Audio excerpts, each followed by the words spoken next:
When the odds are stacked against you, what would you do? Most people would retreat, surrender, or simply give up hope. But not all heroes wear capes. Some wear flight suits and oxygen masks, facing impossible situations with nothing but skill, courage, and sheer determination. Today, we're diving into one of the most incredible air combat stories that remained classified for years. A lone pilot who found himself surrounded by 6 enemy fighter jets during a reconnaissance mission gone wrong. What happens next defies all military doctrine and conventional wisdom about aerial combat. The maneuvers, the split-second decisions, and the sheer audacity shown by this pilot changed the course of modern air combat tactics forever. This isn't just another war story. This is about beating impossible odds when your life hangs by a thread at 30,000 feet. What started as a routine reconnaissance mission quickly spiraled into one of the most intense aerial showdowns in modern military history. Our pilot, callsign Phantom, was tasked with gathering intelligence over contested airspace, a mission classified as high risk but necessary for upcoming operations. Flying a single-seat fighter jet equipped with state-of-the-art avionics but limited weapons systems, Phantom crossed into the designated zone under the cover of early dawn. The intelligence briefing had indicated minimal enemy activity in the sector, with radar stations supposedly operating at reduced capacity during that specific time window. It was supposed to be a quick in-and-out operation, 90 minutes tops, to capture crucial surveillance data and return to friendly airspace without detection. But intelligence reports can be devastatingly wrong, and on that fateful morning, they were. As Phantom reached the primary surveillance checkpoint, the aircraft's threat detection system suddenly erupted with warnings. What the intelligence officers couldn't have known was that the enemy had received a tip-off and set up an elaborate trap. 6 advanced fighter jets had been strategically positioned in a formation specifically designed to box in any intruding aircraft. They had been flying at extremely low altitudes, using the mountainous terrain to mask their radar signatures, a tactic rarely employed due to its extreme danger and the exceptional piloting skills required. Within moments, Phantom found himself surrounded in a 3-dimensional cage of hostile aircraft, each armed with air-to-air missiles locked and ready to fire. The radio crackled with the first communication from the enemy squadron leader. "American aircraft, you are surrounded. Power down your weapons systems and prepare to be escorted to our airbase." In these situations, military protocol often recommends compliance to preserve life when outnumbered 6-1. The odds of surviving an engagement against such overwhelming force are statistically negligible. Combat simulators put survival probability at less than 3% in similar scenarios. Phantom's commanding officers, now aware of the developing situation through real-time satellite feeds, were already preparing for a potential hostage negotiation scenario. Even the most experienced pilots would consider surrender as the only rational option when facing such impossible odds in enemy territory. But Phantom wasn't just any pilot. He was among the top 1% in combat flight training, with thousands of hours in simulation specifically preparing for worst-case scenarios. As he assessed the situation, he noticed something the enemy pilots didn't realize. They had positioned themselves in a formation that, while excellent for containment, created a potential chain reaction vulnerability if exploited correctly. The surrounding mountains created unusual air current patterns that could be leveraged by someone intimately familiar with high-G combat maneuvers. Within seconds, Phantom made a decision that would later be studied in air combat academies worldwide. Instead of responding to the enemy's demands, he cut radio communication, engaged his afterburners, and executed a vertical climb that seemingly defied the aircraft's operational ceiling limits. What happened in the next 4 minutes would change aerial combat doctrine forever. The vertical climb was just the beginning of what would become known as the Phantom Maneuver in fighter pilot circles worldwide.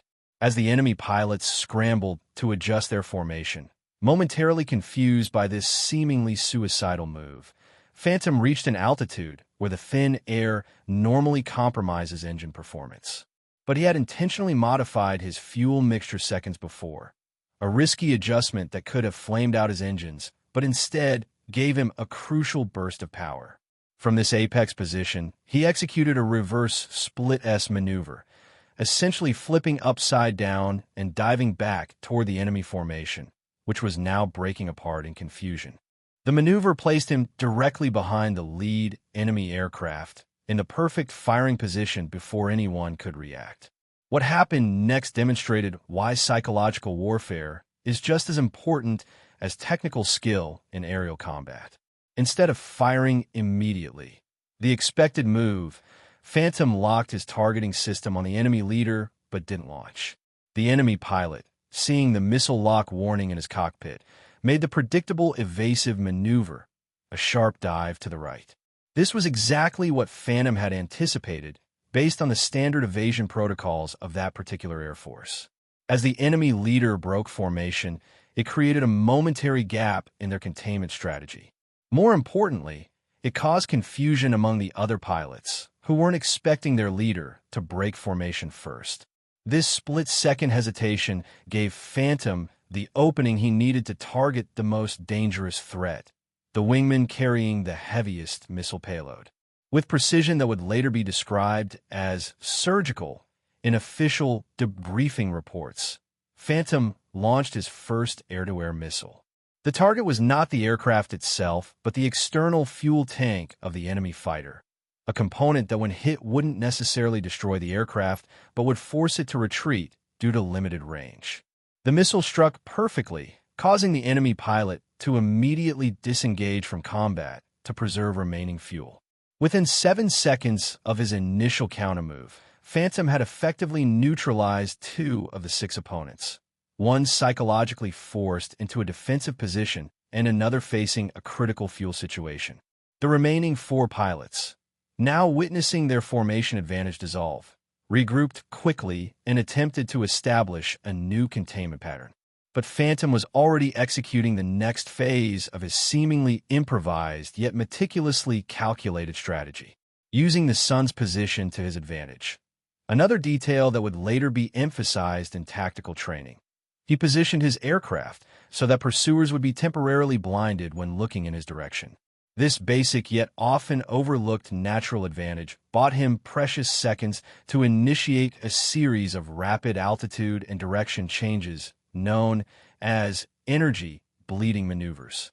These maneuvers force pursuing aircraft to make constant adjustments, rapidly consuming their fuel and testing the G-force tolerance of even the most experienced pilots. As the 4 remaining enemies struggled to maintain pursuit angles, Phantom was systematically dismantling their numerical advantage through superior energy management and environmental awareness. The battle was far from over, but against all odds, he had seized the initiative in a situation where survival seemed impossible just moments before. With 4 enemy fighters still in pursuit, Phantom implemented a tactic that would later be incorporated into advanced combat flight training: terrain masking combined with signature management. Dropping to dangerously low altitude, he began utilizing the mountain valleys to break radar lock, while simultaneously adjusting his engine output to minimize heat signature. This technique requires extraordinary spatial awareness and control, as pilots must navigate terrain obstacles while managing multiple aircraft systems and maintaining situational awareness of enemy positions. What makes this approach particularly difficult is the mental calculation required, knowing exactly when to emerge from cover to engage versus when to remain hidden.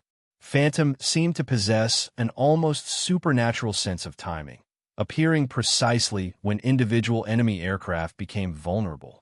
The 3rd enemy fighter fell victim to this approach when Phantom suddenly emerged from a narrow valley directly underneath the aircraft, executing what combat analysts later termed a vertical ambush. Most fighter pilots are trained to constantly check their 6, the area behind them, but few develop the habit of protecting their ventral position due to the rarity of attacks from below. This tactical blind spot became fatal as Phantom launched his 2nd missile, striking the enemy's air intake and causing an immediate engine failure. The pilot ejected safely, but was now out of the fight. 3 down, 3 to go, and the remaining enemy pilots were now visibly rattled, their formation discipline deteriorating as they communicated frantically over channels Phantom could monitor. Their original containment strategy had completely collapsed, replaced by increasing desperation and confusion. What happened next demonstrated Phantom's psychological mastery of air combat. Rather than continuing his attack pattern, he suddenly cut his engines and deployed air brakes, a maneuver so unexpected that two pursuing enemy aircraft overshot his position, momentarily placing themselves in front of him. This technique, known as baiting the overshoot, is theoretically known to all fighter pilots, but rarely employed successfully due to the extreme vulnerability it creates. For a brief moment, Phantom's aircraft was essentially a gliding target, trading energy for positional advantage in a gamble that could have ended disastrously. The enemy pilots, trained to maintain energy advantage above all else, couldn't comprehend why anyone would voluntarily sacrifice speed and maneuverability, and this momentary confusion cost them dearly. As the two enemy fighters scrambled to reverse course, they found themselves in Phantom's gun sights.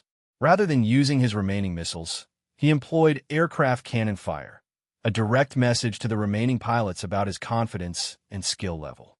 One enemy aircraft took critical damage to its control surfaces, forcing the pilot to disengage immediately or risk losing control entirely.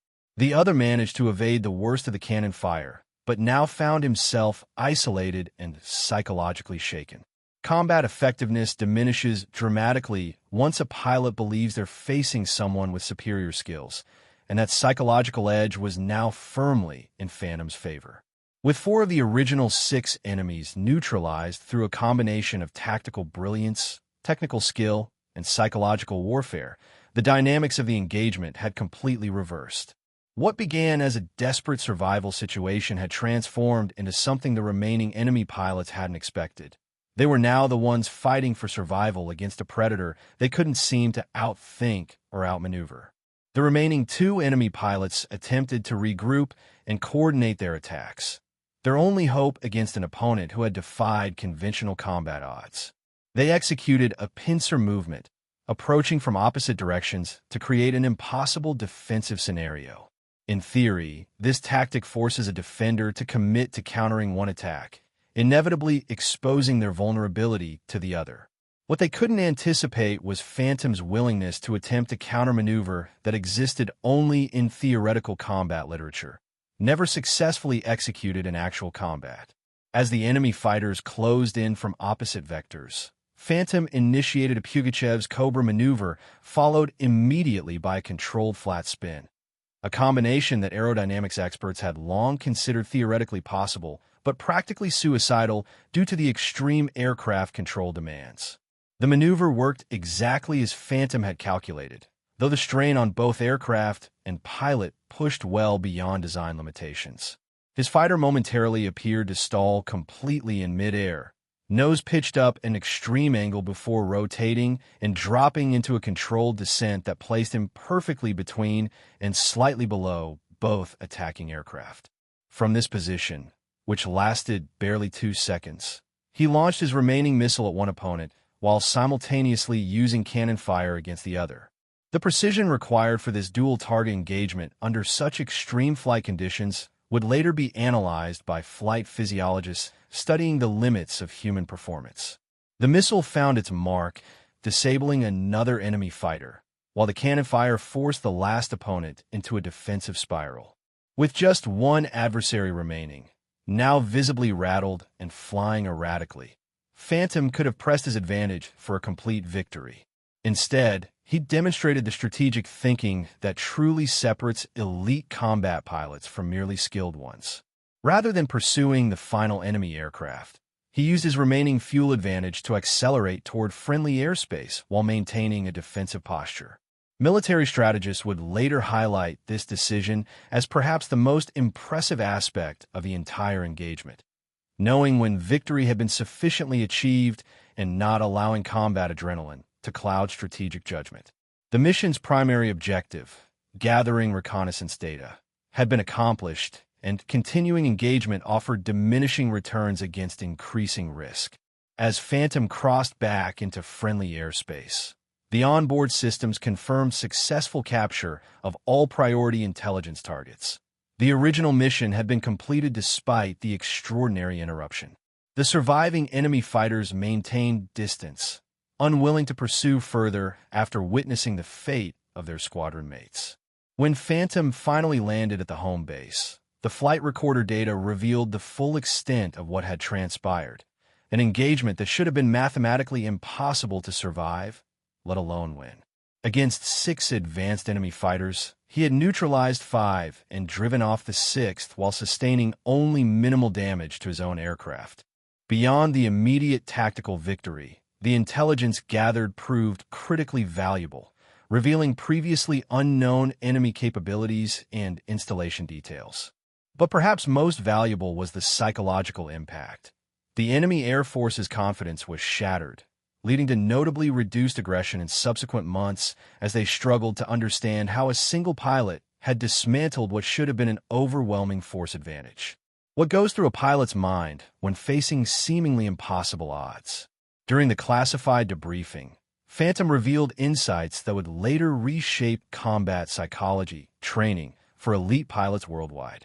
Time doesn't slow down like people say, he explained to intelligence officers, but your perception of information accelerates dramatically. This phenomenon, now studied extensively by military neuropsychologists, appears unique to individuals who have undergone thousands of hours of simulation training in high-stress scenarios. The brain essentially enters a state where pattern recognition operates at an elevated level, allowing for faster tactical decision-making. Phantom described processing multiple threat scenarios simultaneously while maintaining spatial awareness of all 6 enemy aircraft, a cognitive load that would overwhelm most humans but seemed almost natural to him during those critical moments. Perhaps most surprising was Phantom's admission that fear never entered the equation. Fear requires mental bandwidth I couldn't spare, he stated matter-of-factly during psychological evaluation. Instead, his mind had immediately shifted into what combat psychologists now term tactical flow state, a condition where all extraneous thoughts disappear and the brain focuses exclusively on solving the immediate survival puzzle. Studies of similar incidents reveal that this mental state often emerges in elite operators when facing extreme danger, though rarely with the clarity Phantom described. What makes his case particularly valuable for training purposes was his ability to recall with extraordinary precision every decision point and the logic behind each maneuver, providing unprecedented insights into optimal cognitive processes during air combat. His description of maintaining multiple mental simulations running simultaneously has since been incorporated into advanced training protocols for fighter pilots. The physical demands of the engagement were equally remarkable. Flight data recorder showed that Phantom sustained G-forces exceeding design limitations multiple times during the engagement, with one maneuver registering an astonishing 9.7 G, enough to cause unconsciousness in most pilots, even with modern G-suits. Subsequent medical examination revealed microstructural changes in his cardiovascular system that allowed for exceptional G-force tolerance, attributes now screened for in special operations pilot selection. Beyond G-tolerance, the engagement required extreme hand-eye coordination while processing information from multiple displays and sensors. Eye-tracking studies conducted during his simulator recreations of the event showed scanning patterns that optimization experts described as unnaturally efficient, with no wasted attention on non-critical information. These findings have since influenced cockpit design philosophy and instrumentation layout in next-generation fighter aircraft. When asked about the most critical factor in his survival and victory, Phantom's answer surprised military leadership, expecting a technical or tactical response. Understanding the human behind each enemy aircraft, he said, highlighting how he continuously predicted responses based on likely training backgrounds of the opposing pilots. He explained identifying distinctive flying styles, suggesting different training doctrines among the enemy pilots, then exploiting those differences to create confusion in their coordination. This human-centric approach to aerial combat, treating it as psychological chess rather than merely technical execution, represented a paradigm shift in air combat philosophy. While aircraft capabilities and weapon systems certainly mattered, Phantom demonstrated that predicting human decision-making under pressure was ultimately the decisive factor. This insight